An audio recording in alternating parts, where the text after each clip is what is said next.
السلام عليكم ورحمة الله وبركاته، معك اخوكم دزيز من قناة ساركسير.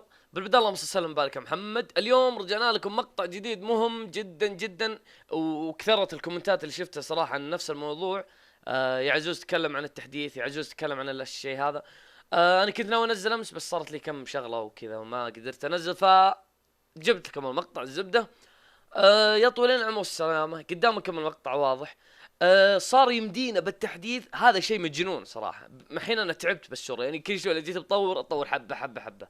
الان خلوك مثلا، لو انا معي الحين 8 مليون جولد، يعني 8 مليون، يعني يمدينا اطور الحبة الواحدة ب500 الف، يعني يمدينا اطور 16 حبة من الشور. لو مثلا فل المخازن عندي حقت الجولد، جيت بطور 16 حبة، لازم الحين بالوقت الحالي لازم اني حبة حبة ادخل على كل واحدة واطورها.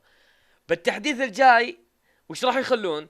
يمديك انت تحدد كل السور مثلا، او تحدد 16 حبة من السور وتطورها، بدل ما كنت اول انت تجي حبة حبة حبة حبة تصير غبية. فيعني مثلا انا معي مليون جولد، المليون يمديني اطور حبتين من السور، احدد حبتين واطورها مره واحده على طول، ما هو اقعد كل شوي حبه حبه حبه. فهذا شيء جدا مهم. الشيء الاهم والافضل واللي صراحه يعني كلاش اوف كلان صراحه من الشركه والمطورين وهذا يتعبون دائما بالتحديثات، وكل تحديث يا ولد اشوف افضل من التحديث اللي قبل. يعني الحين عندكم التحديث هذا اضافوا شيء مجنون غير السور، اضافوا انك تقدر تطور السور من الاكسير الزهري.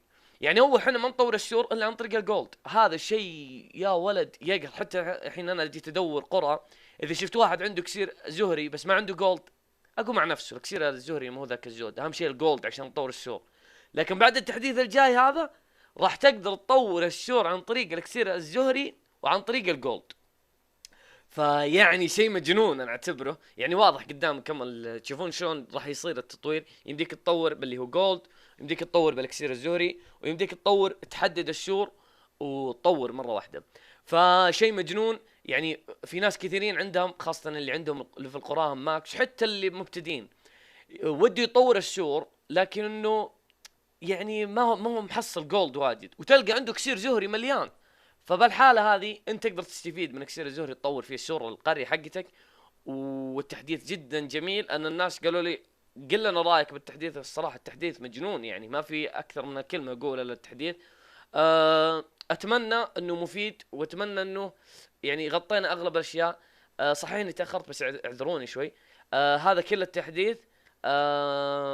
انتظر ارائكم تحت بالكومنت. انا ودي كلكم تكتبون ارائكم، يخلونا نشوف وش يعني وش رايكم بالتحديث. زين ابو كلب، ودكم يطورون اكثر في اشياء تبون ان شاء الله بالتحديثات الجايه نشوف. يعني حنا بس تمنى زي ما يقولون.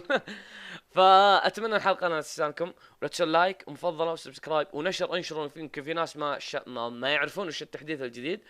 الى هنا نوصل لنهايه الحلقه. كان معكم اخوكم الزوز، في امان الله.